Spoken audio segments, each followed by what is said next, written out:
ഈ ബുഫേ കഴിക്കാനായിട്ട് പോകുമ്പോൾ എന്തൊക്കെ കാര്യം ശ്രദ്ധിക്കണം? നമ്മളിപ്പം സാധാരണ നമ്മൾ ചെല്ലുന്നു നേരെ പ്ലേറ്റ് എടുക്കുന്നു. പ്ലേറ്റ് എടുത്ത് നമ്മൾ ഏറ്റവും ആദ്യം തന്നെ കുറേ റൈസും അല്ലെങ്കിൽ അതിൻ്റെ കൂട്ടത്തിൽ എന്തെങ്കിലും റൊട്ടിയോ ചപ്പാത്തിയോ അപ്പം ഉള്ളതെല്ലാം എടുക്കുന്നു. അതിൻ്റെ കൂട്ടത്തിൽ പറയുന്ന എന്തൊക്കെ കറികളുണ്ട് അതെല്ലാം എടുക്കുന്നു. ആദ്യം നിങ്ങൾ ടോട്ടൽ അവിടെ എന്തൊക്കെ ഒരു ബുഫേയിലുണ്ടെന്ന് ടോട്ടൽ ഒന്ന് സ്കാൻ ചെയ്യണം, നോക്കുക, ഒബ്സർവ് ചെയ്യുക. ഒബ്സർവ് ചെയ്തതിന് ശേഷം ആദ്യം സ്റ്റാർട്ട് ചെയ്യേണ്ടത് നിങ്ങൾ ഫൈബർ നമ്മുടെ ഈ സാലഡ്സിൽ സ്റ്റാർട്ട് ചെയ്യുക. സാലഡ്സും അതോടൊപ്പം തന്നെ നല്ല പ്രോട്ടീൻ കണ്ടൻറ്റ്, അധികം ഓയിലി അല്ലാത്ത അല്ല വറുത്ത അല്ലാത്ത നമുക്ക് ഗ്രിൽഡ് ഐറ്റംസ് പോലുള്ള പ്രോട്ടീൻ കണ്ടൻറ്റ് കിട്ടുന്ന ഫുഡ് നമ്മൾ ഇതിനോടൊപ്പം കഴിക്കുക. ഇതിന് ശേഷം പതുക്കെ നമുക്ക് ഒരു മിനിമൽ ക്വാണ്ടിറ്റിയിൽ ഈ പറയുന്ന കാർബോഹൈഡ്രേറ്റ് നമ്മൾ ഈ പ്രോസസ്ഡ് അല്ലെങ്കിൽ ഈ റൈസ് പോലുള്ള സംഭവങ്ങൾ എടുക്കുക, അതിനാണ് ആവശ്യമുള്ള കറികൾ എടുക്കുക.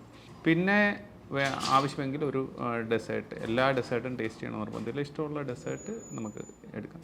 ഒരു 80% വയറ് ഫുള്ളാകുന്ന രീതിയിൽ കഴിക്കുന്നത്, അല്ലാതെ രാവിലത്തെ ഉച്ചയ്ക്കത്തെ സ്കിപ്പ് ചെയ്തിട്ട് ബുഫേ ഡിന്നർ മുഴുവൻ നമുക്ക് അതോടെ മേക്കപ്പ് ചെയ്യാനായിട്ട് കഴിക്കുന്ന രീതിയിലുള്ള ഭക്ഷണ രീതി ശരിയല്ല.